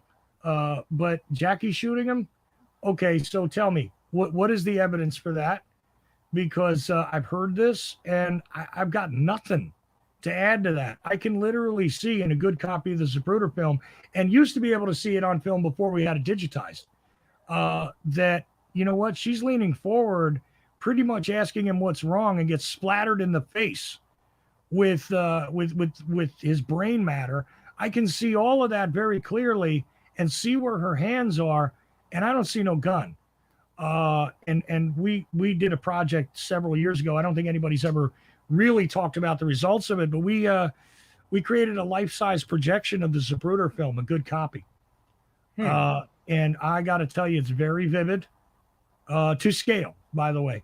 It's very vivid. It's when you have the original film, not the stabilized thing that Grodin put out, but the original film as best we can find it, which, by the way, to my knowledge, the original film is not in anybody's hands at the moment, because I do not believe that the print that was sold to the government by the Zapruder family is the original. I don't either. Yeah, and the one that was also donated as a tax write-off to the Sixth Floor Museum is also not an original. So I'd love to know where that original film is, but only a few generations away copy shows you very clearly she has no gun in her hand. So I don't know what evidence they have for that theory, but I have none. Well, I do remember reading about this a couple of years ago. If I don't remember off the top of my head exactly what was stated, I know it had something to do with Jackie's connection, with her family background or whatever. If I find it, I'll try to say something, but it's been a while since I've seen it, so I'm sorry for not being able to tell you as much. I'll tell you what, anything that you can't pull off the top of your head, do me a favor. Simple email address, blind JFK researcher, which is what they started calling me, blind JFK researcher, all one word, @gmail.com. Send it to me. and Thank I'll you. correspond with you. But Thank you. I appreciate that. anything else you want off the top of your head, though, go for it. But I mean, if you got stuff that you need to show me, do it there. I examine anything within reason. Yes. Okay. Do you know Michael Collins Piper in his book Final Judgment? Sadly, yes. Yes, I do. What did you think of that one? Because I know a lot of people have put a lot of stock in that one. Okay. Let me state out front that the state of Israel is a criminal state, in my estimation, and are guilty of many things, including some very serious espionage, which led them to having the nuclear weapons that Piper thought Kennedy was denying them. They already had them. And Piper's book, unfortunately, this whole attempt to connect the so-called Jewish mafia to the and it's not so-called, there is a Jewish mafia, but some of the people he tries to connect are not part of it, to the case fails, in my opinion. And there's even a guy who lives not far from me who is trying to convince me of exactly this. But it fails when you try to examine the evidence and try and actually put together the nexus of people. Also, the criminal organization, and this is a funny thing too, even with the Italian mob, the criminal organization, let me ask you this question. What would be the benefit of the entirety of the national security state, as well as the media covering that up at this point? If it was, say, the Italian mob, let's forget about the Jewish mob for a second. If it was the Italian mob, you think they wouldn't have hung them out to dry by now? So it's a little rough. I know that people say, well, no, they were part of the government because, they were involved with the Cuban thing, and that goes off on another trail. But Piper's book, unfortunately, and I did try to speak with him before he died, because well, I wanted him to go down certain trails that would have been useful, but it wouldn't have proven that they were involved with JFK's assassination. Now, is there a possibility that they were involved with Bobby's? I believe that's a valid area to explore. Okay. And there's a whole thing about that where he denied them, wanted them to be registered as hostile foreign agents and everything else. But the attempt to deny them nuclear weapons was pointless because they already had them. They had already stolen the technology and had them by that time. That wasn't known at the time, but they already had them. So they weren't going to kill Kennedy. And of course, Johnson did what he did afterwards. And about the USS Liberty. Yeah. So certainly they got a much more friendly president, but it wasn't necessary to kill John F. Kennedy for the Israelis. In my estimation, he doesn't prove that case in that book adequately with historical facts, unless you want to twist them a bit. Sorry. I just want to ask, what about what Mordecai Vanunu said? The one who was released from jail and is not, I think, currently still under house arrest. The one who said that wait till the public finds out that Israel killed Kennedy for the Dimona thing. Yeah, well, look, people make a lot of statements like that when they're in those positions, and I gotta say that I would want to fully examine that guy's entire background, because again, somebody makes a statement like that, it doesn't necessarily mean that they're out to tell you the truth. Mm-hmm. They might be signaling. You got to remember this with especially intelligence assets. There may be another purpose for them to make the outrageous statement, which is signaling to someone else. He may indeed have some information that would be damaging, but it would be stupid for him to put that out in the public because he loses all his leverage. Okay. And that's something that people fail to recognize with these intelligence assets, is that they're smart enough to know that they've got to communicate without giving away the information. So if that indeed was the fact, that would kind of be foolish to give away in public like that. He's signaling something there. Now, as for what it is, I wouldn't claim to know right away, but you examine things and you see stuff like this, and it's like, Yeah, the reason why that was put out there was to make a statement. And I'll tell you right now, if you want a good class on that, take a look at what the New York Times is printing. Right now, clearly a mouthpiece for the CIA. What they are communicating about the war in Ukraine. Okay? You have to decipher what's being communicated there because it's the information between the lines. And that's being done out in public so that nobody recognizes exactly what's being communicated. And there is a conversation going on between our CIA and the Russian intelligence assets right there in public. So you have to be mindful of that when somebody makes a statement like that, especially when they're in criminal custody, for one reason or another. They may be asserting that, there's some leverage here that I have. So, don't Jeffrey Epstein me, because it'll get out there or I'll get something out there. And that could be something that he's doing for his own protection. And just like when Nixon on the tapes there was talking about the whole Bay of Pigs thing. Yeah. Well, he wasn't talking about the Bay of Pigs. Okay. He was signaling to somebody else in that room something else. And I'm sure you've read about that too. He meant the Kennedy thing? Yeah, absolutely.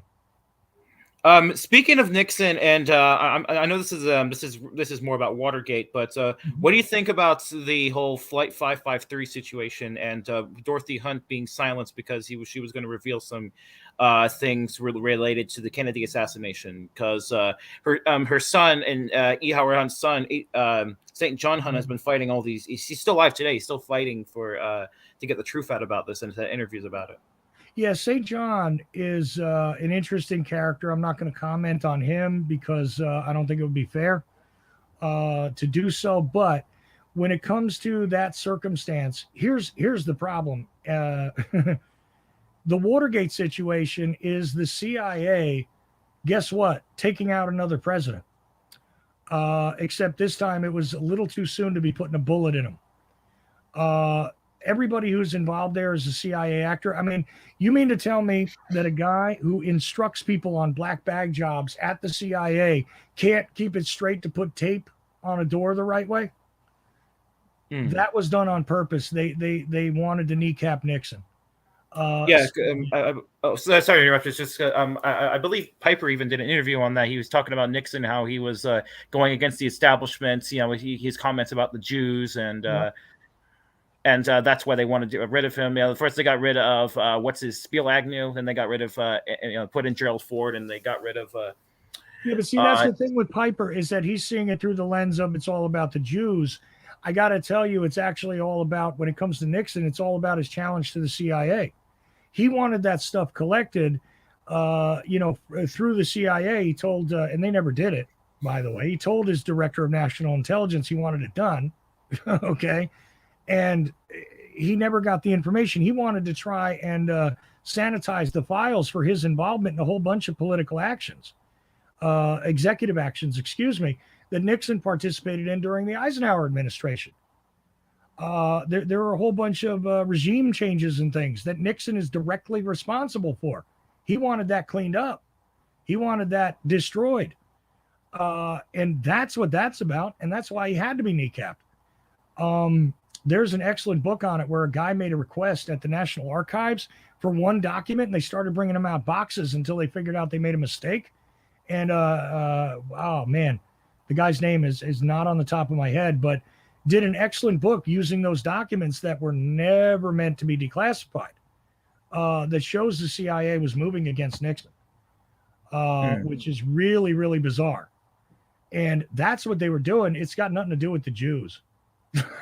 It's, Nixon said those things, but that was commonplace at that time, especially from people that were in the, kind of the waspy part of the government at the time. They were certainly all about that. That was normal conversation.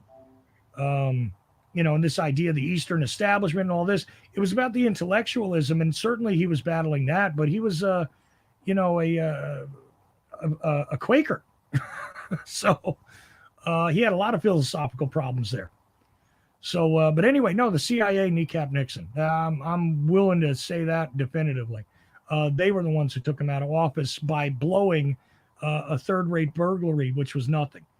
And they did that on purpose and hung him out to dry. No. We seem to have lost Uni. He'll be, he's back now. Maybe I put him to sleep. I'm enjoying this interesting conversation. He's making it really, really. He's making it really easy for me tonight. And he's got some good questions for you, I think. Let me get him back on. Here you go. Sure. Fuck you. What happened there, Taylor? I don't know. Like as you know, I use Brave, and I wanted to click, and you get like these Bitcoin ads or whatever that pop up, and I try to click out of it because I don't want to click on something like that right now. As soon as I did that, it closed my whole Brave browser. Oh. You getting pop-ups on Brave? Dean knows about this. The the ones that you click on, you get like little cryptocurrency, or you get little what's it called? I'm not sure if you get like little bits of like mining or whatever. I don't know, but basically it's supposed to help you get money, and it's something that pops up. Like I don't know the details. I know Dean told me about it, but I forgot, and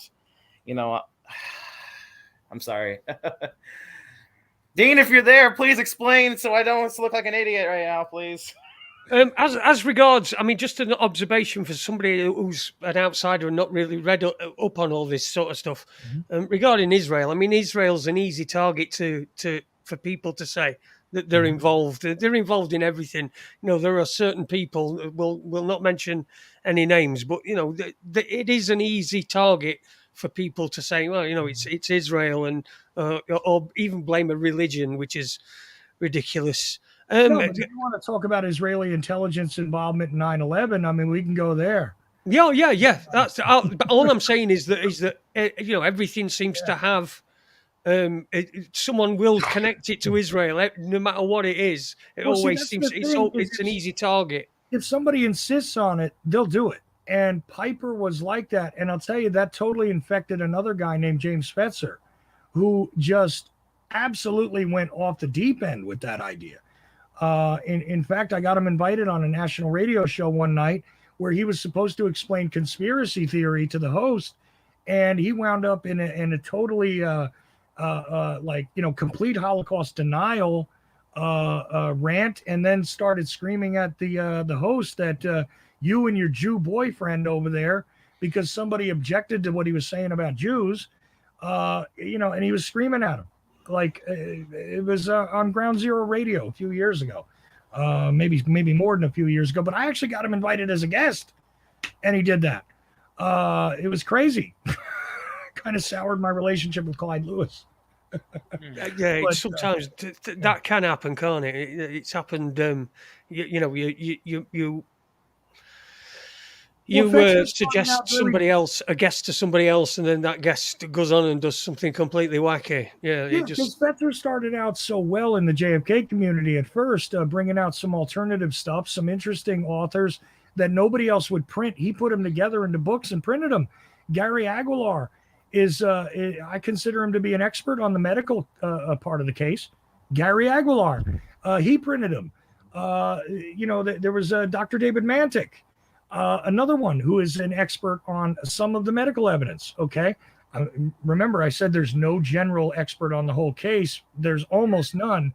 I consider Walt Brown to be one, but I mean, I can count on one hand the people in the world that really are experts on the whole case. Okay. And I don't count myself among them.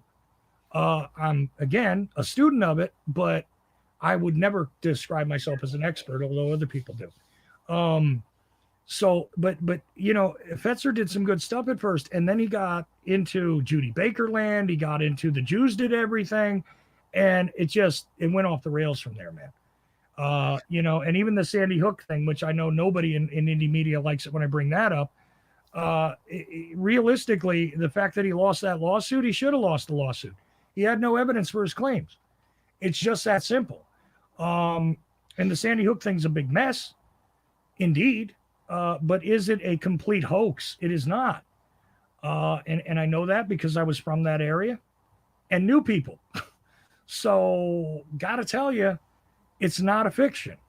Is it messed up? Is there all kinds of weird things going on? Yes, but it's not a fiction. And when you're telling somebody that their kids are dead and they're a fake, that it's a fraud, that their kids never existed, and they take you to court and win $1 million from you, I don't feel bad for you. No, neither do I. No. There's no So- way that he should be saying that anyway, because without actual, real, solid, concrete evidence, and still, then I think I'd probably hold back on saying something like that. Just simply because if you're wrong, then there's a whole world of hurt there for both parties involved. I stopped. Sorry. Well. No, I stopped my camera. I was just going to inform my wife behind me. I stopped the camera so she could step in.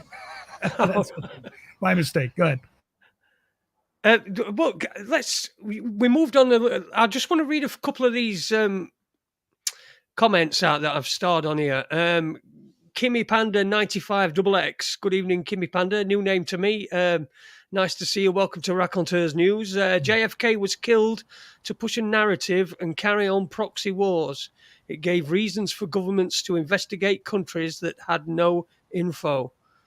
That's a comment there on that. Kimmy, great comment. He was absolutely killed because of his objection to the wars. He did not allow us to become engaged in a hot war with the Soviets in East and West Germany. He did not allow us to become engaged in Laos. He did not want us to be engaged in Vietnam. Guess what? He also didn't allow the invasion of Cuba. The money men in the military-industrial complex were not going to make money if they let JFK stay in office. Very good, Kimmy. Go ahead, sir. Sorry. Sorry. And she also made a comment before. I think we were talking about information. She said she's been feeling the same lately. You can't trust a lot of the information you read. More specifically, there are so many that claim to know who shot Kennedy, but there is no way that info is in secure vaults. So inevitably, you're never gonna. It's always going to be a hobby, innit? It's never going to have a conclusion. This. We're 60 years down the line, and we're nowhere near anywhere near. It's even more of a mess than it was on that day. I would suggest. Caveat to that. If you're waiting for the smoking gun document to come from the government, yes, you're right. You're never going to get it. But are we making progress finally? Yes, indeed, we are. Has there been progress over the years? Yes, indeed, there has been. So I would not say it's unsolvable. But it is very difficult, especially when you have a community of people that are fighting amongst themselves all the time. It's very. I wasn't sort of saying it was unsolvable. I was just sort of saying that it's more complicated now than it was back in the day. And like you say, you're making progress. People are making progress and getting closer and closer to whatever. But anything that is brought out or is revealed by these is going to have a counter narrative provided by people who are just determined. Yeah, like it's the division in it. The whole thing. We're too divided to ever have a real narrative that everybody agrees upon for anything. Well, yeah, but if you have demonstrable stuff, if you have the ability to show people, solid evidence that can be relied upon, there are ways to solve these things, and some of it is solved. And that's the difficulty, is actually getting it out there in one place. Fascinating what God help me, Oliver Stone did recently, where he put out this a 2-hour version of his documentary and a 4-hour version. There's a lot of good stuff in there that solves a lot of the questions. But it's still a work in progress. You're right. Almost 60 years. I mean, it's tough, and it's going to be hard even when we do have it all together to make people listen anymore, because I'll tell you what I wanted to ask you, Chuck. Have you seen the presentation by Professor Jerry Croth on JFK? Name doesn't ring a bell off the top of my head, but tell me about it. I probably have. But... His name's Jerry Croth. He's a psychology professor emeritus from over your side at Pond, And he does a lot of these coming from a psychology point of view. He does a lot of these talks, lectures, and he's done one on JFK. And I'm trying to remember. I'm trying to remember. I can't remember the exact details, but it'd be. I mean, he does all sorts of things. I mean, for a professor, he covers some subjects like crop circles, that sort of, terrorism. He thinks he is a believer in climate change. That's clear. But the information that you're getting from him regarding other things, as long as you can deal with him, quoting Greta Thunberg, then it's really interesting stuff. So I would check that out. His name's Professor Jerry Croth. That's with a JERRY KROTH. But he's done a one or two JFK things, I think, lectures. Okay. Interesting stuff. Sure. Listen, I'm always open to checking out different things. What was your? Sorry, I just wanted to say something. I guarantee, Chuck, I guarantee you've probably never heard of this one. I mean, maybe you have, but I'm going to guess you haven't heard of this one. Do you know Miles Mathis / Redline Aviator?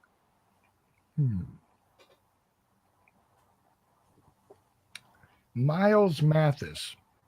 Yes. Is this related to the Redbird Airport story? No, this is JFK. Yeah, Redbird Airport is a story related to JFK. Okay, so maybe I have not. Tell me about it. Basically, he's been doing this. Well, it's a few years old now, but he's done a series of posts and documentaries called "The Hidden Kings." In different parts, especially he's saying that the Kennedy assassination, that the reason why that no one can solve it is that but he says that the whole thing essentially didn't happen, that the whole thing was just a big giant staged Hollywood hoax, that Kennedy never died, and that it was all just a big giant show essentially, and that the same thing happened with Robert and JFK Jr. And he points to a lot of the forensics and I mean, you've commented on that before, but he pointed to a lot of things wrong. He says are wrong with the photographs and with the footage itself, and saying that a lot of the people that were there in Dealey Plaza were actually connected to the music industry, like a lot of these rock groups, like like the Laurel Canyon ones, and all right. Well, I'm familiar with Dave McGowan's work when it comes to Laurel Canyon, but good man that we lost a few years back. I agree. And I didn't get a chance to bring him on my show, but I did speak with him privately. Very interesting work. Would I say that McGowan was correct about everything? Not necessarily, but he was on to some very interesting stuff. Now, as far as this whole hoax thing goes, look, you're going to find people nowadays that are going to posit that everything is a hoax. And I guess that's one way to deal with it if you don't want to deal with the realities of certain things.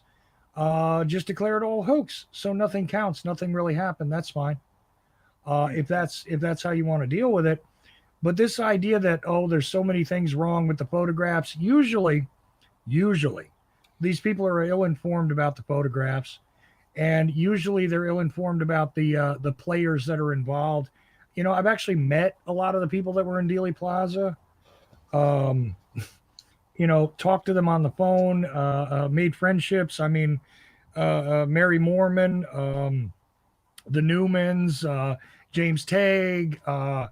These people were not all in the music business. And in fact, if you were going to position somebody somewhere, it's a terrible place to position them.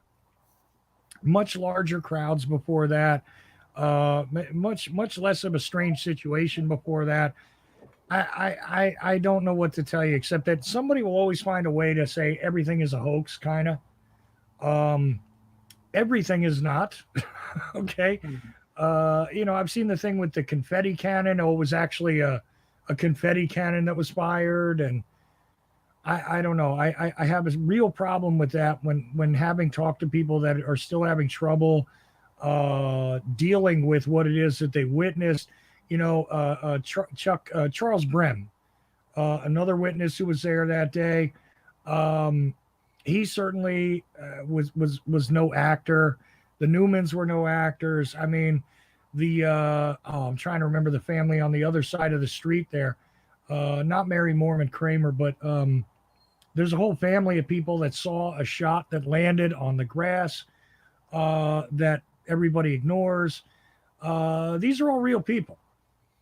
So, you know, trying to put actors in there, I mean, I guess some of the people that I don't know their names might be. And one of the babushka ladies, by the way, we discovered died right after, but she was sickly.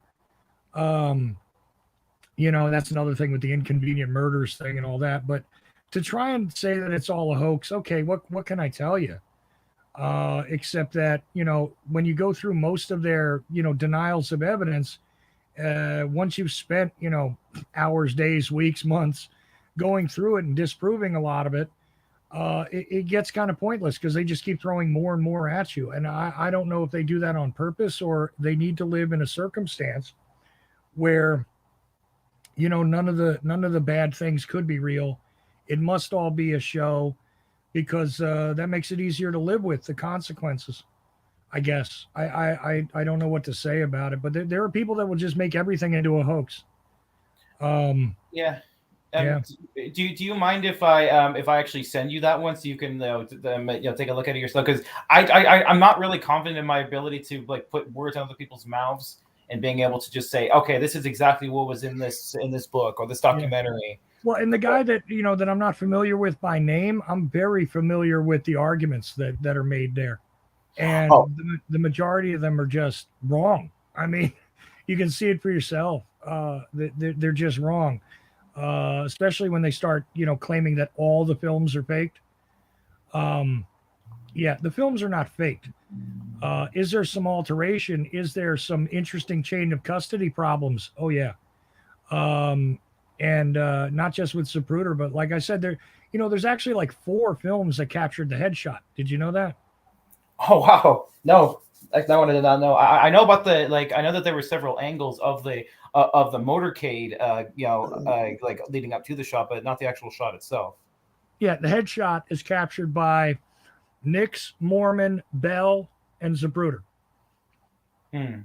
I've heard people saying that Zapruder was in on it and that he was a Freemason and that he was, a part of the whole thing. Yeah, well, again, really rough. The Zapruder family has benefited mightily off of that film. And I find it despicable that they held up the U.S. government for $14 million to actually collect that film. But outside of that, you know, him being a Mason, that's possible, I guess. But yeah, he's not the guy that you send to film that either. It's just a rabbit hole. And what does that solve at the end of the day? They sent a Mason to film it. Okay. So knowledge of the event ahead of time. Yeah, I would imagine you'd have to be pretty well off to have a camera anyway. So it's not like everyone was stood there with the phones and he was the only one, you know, that got a picture. He would have to be pretty well off. So perhaps he was a Freemason. I mean, lower ranked Freemasons don't know, just think they're doing charity work, don't they? Yeah, but here's the other thing is that, you know, if you look at Orville Nix was like a factory worker. He just had the same camera that Zapruder had, almost. You know, and he was from the other side of the street. You know who Orville Nix was, right? I know. I've seen that one. It's basically the one taken from the other side of the road where you see where it can be seen like the limos like slowing down and like to make it easier for the headshot. Well, the limo did slow down. It didn't stop, but some people say that, yeah, about the headshot. The interesting thing about Nix, though, is that he didn't realize that his camera was on. So if you see it unaltered, it looks like the car is going uphill because of the way he was holding the camera under his arm. But Nix was a factory worker. And Mary Mormon, Mary Mormon took the Polaroid, excuse me. Mary Muchmore, who took another film from the same angle as Nick's, basically. It's a lower quality film. She's got the wrong kind of film in there, but she also had a movie camera. There are, you're thinking that somebody would have to be well off, but, you know, between Jack Daniel and Charles Bronson, not the actor, but same name, and a few other people, Martin is one of them. There's like 30 films of just that area there. There's 30 cameras rolling. Okay. And the sequence is weird because they only filmed certain parts of it because you only had a few minutes on each side of a roll at that time. I mean, cameras were not that great. These 8mm things that they had. Yeah. So, I mean, it's not like these days where we have like cell phones that can capture everything, like George Floyd and all that. Yeah, right. I mean, a big difference. I mean, but you know, you were saying they had to be well off. Not really that well off, but just a little bit of disposable income. Like I said, you got a factory worker. One guy who was unemployed and basically was a drunk. You know, there is the short film that you see where they're turning the corner. And the one guy had handed that to his, I think his 7-year-old daughter to film. Elsie Dorman is a secretary. She's got a camera. She's in the school book depository, but she had vertigo, so she couldn't look through the viewfinder. She filmed part of the sequence. You have the, just trying to think off the top of my head, the other ones.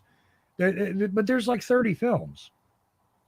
So, and there were various still cameras, like I said, from Polaroid to, what was the other one? The Imperial, it's the one where you got to look down through the viewfinder and you shoot it that way. It's like very old fashioned, but Imperial reflex camera. Yeah. And like I said, one of the most famous images ever taken is that Polaroid by Marianne Moorman. That's the one where there's a motorcycle cop very prominently in the foreground. And she virtually almost captured the headshot. You see JFK's head kind of going backwards in motion during her shot with a crappy Polaroid. Honestly. Sorry. Go ahead. I was going to say, what do you think about the theory that the shot actually came from the sewer and that it came from below? From the storm? Well, that would be a hell of a thing to pull off. Because if you've been to Dealey Plaza and you've looked at where the sewer grates are, I don't know what insane trick shot would have to be made to get that done. And the amount of room in there, yeah, that I don't put very much. I found it interesting when somebody first said it until I went and looked at it. Good luck. Basically, the idea is that JFK's that the what's it called, the motorcade came it was slowed down. Basically, the driver basically what's his name, William Greer.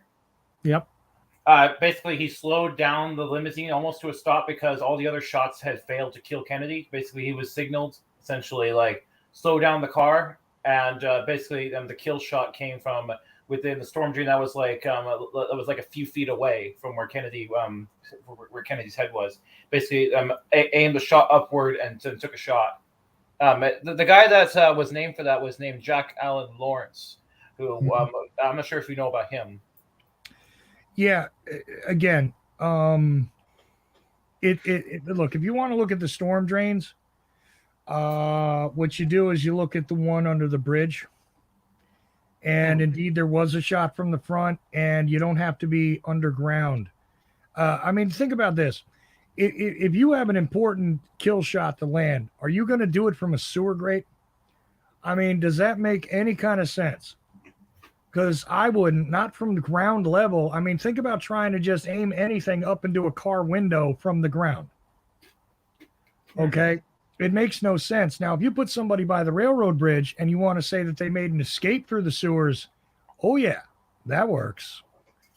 But trying to put somebody at ground level when you have a car on a 2-degree downward pitch coming at you, yeah. Now, as far as Greer slowing down, that happened. He did slow down. He tapped the brakes. You can see it. in the film, you can see the brake lights come on. If you got a good quality version of any of the films, actually, you can see the brake lights. He tapped the brake lights. He turned around. He looked, and that's the thing that our friend Mr. Cooper used to say was him turning around to shoot. Yeah, he does turn around. He does look. I can only if the limo driver was in on it. I mean, I can only imagine. He must be a very brave man, knowing he's going to be driving a car that's going to be, hit from multiple angles by bullets. There's only takes one stray, doesn't it? So I can't really see limo driver being in it at all. I mean, someone might have said to him, "Slow down" for whatever reason. But yeah, very interesting. William Greer's a weird character because he's actually connected to some interesting families and stuff like that. And his time in the Secret Service is a little weird. He also, see now, if you go through the records, he wasn't the scheduled limo driver. He was replacing the scheduled limo driver that day. So, I mean, there's a lot of weirdness here. And again, it's just, it's tough to get through, but the idea, I mean, it would be impossible to know if he knew that there was an area, and people have said he wasn't signaled, but he knew based on, marks that were on the curb and all that to try and slow down in a certain area. If so, he's a pretty good actor because he kind of turns around to look after there's some commotion behind him, which would be a natural thing to do. And he was tapping the brake because he had just made a very sharp turn, which was idiocy in and of itself. If you take a look at Dealey Plaza, or if you look at the little short that I did on YouTube where I'm standing on the railroad bridge and looking down at the plaza and going, why didn't they send them through this way, which would have been a straight line instead of making that turn, while I'm pointing to you at the road down there. I did that with Mike Swanson over there. I think I called it JFK Ochelli on the grassy knoll. Okay. I like that name. I like it. Yeah.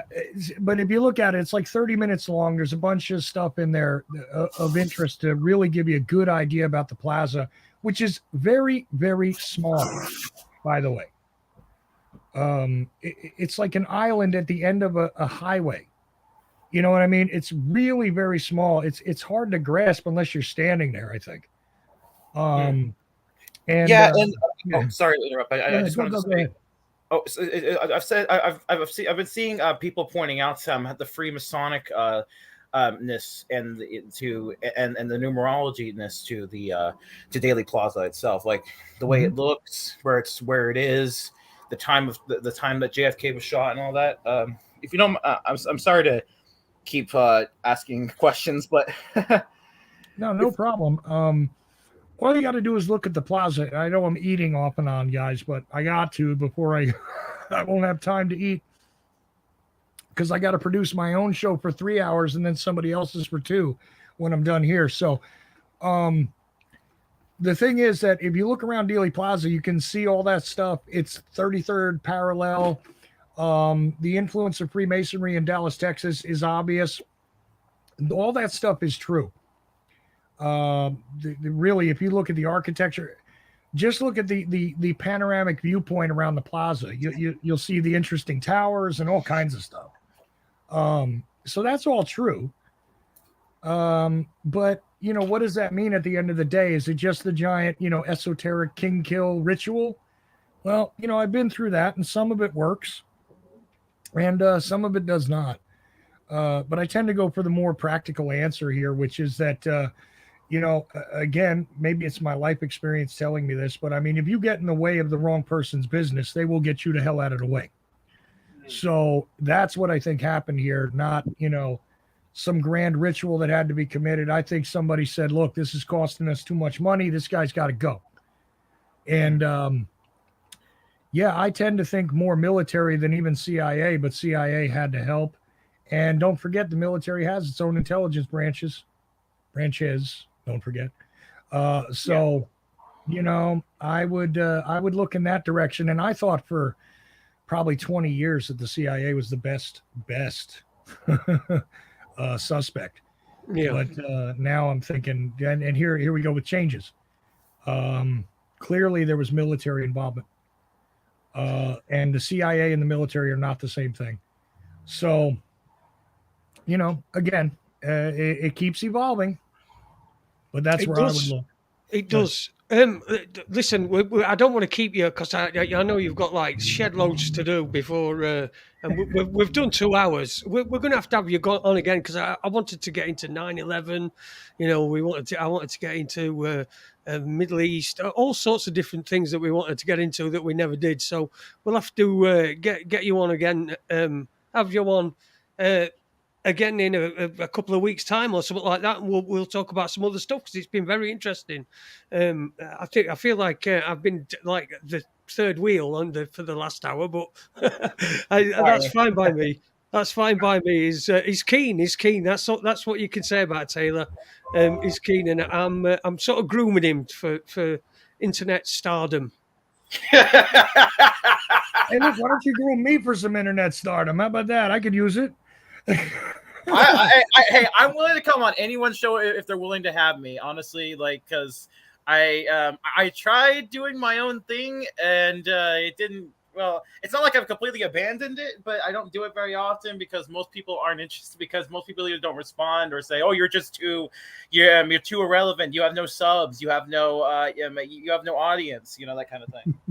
Yeah, well, yeah. I mean, look, if people are worth talking to, they're worth talking to. But yeah, listen, mate. Yeah, you've always got. I'm always letting you on here, so you don't. It's not like you don't have a platform, and one day you'll be taking. All this will be yours. I'll leave it all to you, and we will. So, I'll tell you what. I'll make you another offer too, in case you want to deal a little more on the American timeline over here. I take calls a lot of times, and it's open to whatever topic people want to bring up. When Friday nights, usually not tonight. Tonight, after I speak to a guy in Ukraine, I'm going to be talking to this lady who wrote this book In Deep, and that is what I'm going to do this Friday night. But most Fridays, I take open calls for 2 hours between 8 and 10 p.m. Eastern. That's just my show. And tonight, like I said, I'm going to be talking to her after I do an hour interview with a kid in Ukraine. And then I'll be producing Aaron Franz's show, The Age of Transitions, which he's the author of a book called Revolve, Man's Scientific Rise to Godhood, and one of my longest standing hosts at my network. But he takes calls also. So you could come in as a caller, Wow, that'd actually be really awesome. I'm not gonna let that actually be really cool.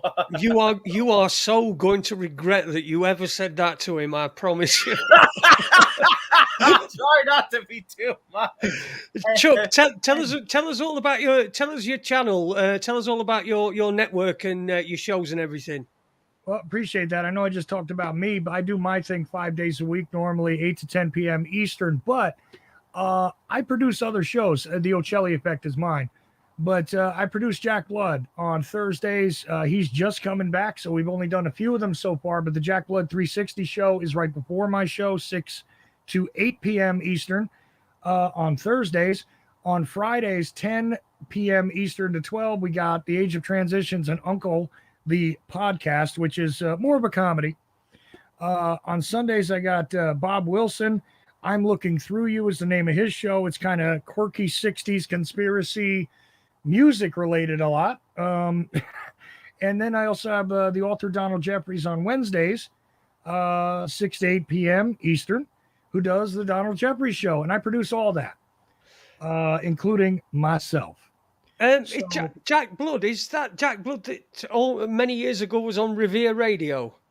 Yeah, Revere Radio at one time was the second to Alex Jones. Yeah. That Jack Blood. Yes. Yeah. Oh, great. Yeah, it'd be interesting to look because I used to listen back in. I mean, that's a long time ago. We're talking 15 years, aren't we? Around about that time.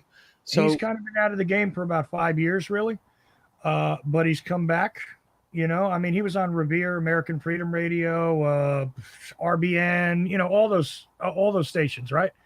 And now he's originating with me. Brilliant. So, just that's one of the, and he's one of the guys, by the way, that I was complaining to and saying, hey, do the JMK. Why don't you do your own show? All right, I got you, Jack. Yeah. So he's one of those guys. And by the way, It's all at Ochelli.com. If you know how to spell my name, I'm the only one with a website that says Ochelli.com.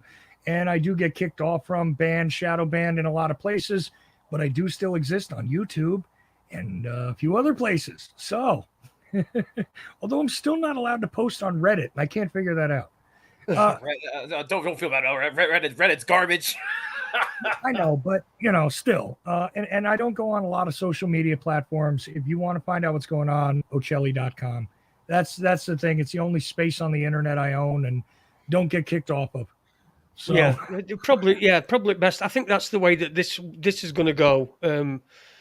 Get off YouTube and just get my own internet and my own website and streaming. Because I'm happy with this. I'm happy with how things are at the moment. If you're happy, well, why change stuff? So it's been brilliant having you on, Chuck. We're going to have you on again pretty soon, a couple of weeks' time or something like that. We're on Tuesdays and Fridays. Tuesdays we're a little bit earlier, so we're 8 o'clock on a Tuesday, about an hour and a half earlier, so that will be sort of 3 your time. Probably even easier for me to do that slot if you want to book me next time in that slot. Excellent. Yeah. Oh, brilliant. and All right. Well, thanks to you as well, Nate, for jumping on Taylor. Yeah. Who's if you don't mind me saying- oh, sorry. I just wanted to say, Chuck, one person I definitely think that you should also interview sometime if you ever get the chance is a man named James Perloff. Have you ever heard of him? He's been on my show, yes. Oh, he's been on your show. Okay, I'll have to take a listen to that. Yeah, James. Listen, if you name an alt media guest, I probably had him. By the way, most of them. Okay, long series with Jordan Maxwell, who just passed. I did the special dogmatic theology series with him. Okay, James Corbett is on my show often. Semi-often.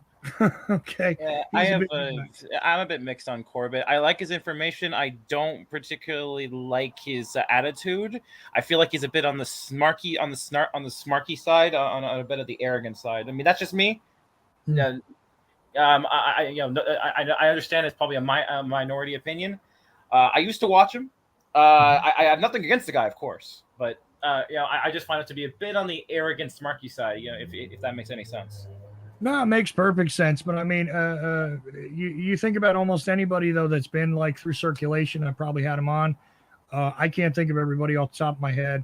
I mean, I'm extremely proud of having Sally Castillo on the show. I'm extremely proud of having Freeway Ricky Ross and Sally on at the same time, by the way, which nobody ever did on a radio show, even though they're in documentaries together. So I did that myself. Doug Valentine, of course, various authors. I mean, JFK authors. We got a long list if you want to check it out. People that have been on my show. The late Sherry Feaster is one of my favorites still. Larry Hancock is a constant guest on my show, and he's written a very interesting array of books on the behaviors of the national security state outside of JFK. I have also had on, name them. H.P. Albarelli's been on there, a long time ago. Good God, who can I think of? Name me some. Have you ever had Matt Nelson on, aka Thermal Detonator? Nope. See, some of these guys who are sort of popular on YouTube or whatever are not necessarily there. If they've written a book, then you got a chance, because I've read. Look, on the JFK assassination, I stopped counting at about 300 books, right? And that I've read. But I probably read, I don't know, 10,000 books in my life, right? That's despite the eyesight issue. And so authors have been on my show a lot. So you name an author and I probably have had him on. I mean, in JFK land again, Walt Brown's been on. Of course, he was a friend of mine. Joan Mellon for sure. John Barber's done my show. The guy who did the Garrison tapes. Various witnesses. Mary Mormon's been on my show. Deborah Conway's been on my show. William Law's been on my show. I can't even think of it. All these shows, Chuck, they're all archived on your website.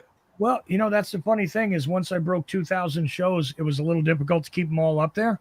Right. And so actually they're not all necessarily archived, but if you look around, you find I'm sure you'll find them, yeah. and things like that. And eventually, I'm hoping that somebody will start asking me for the archives, which I have separated.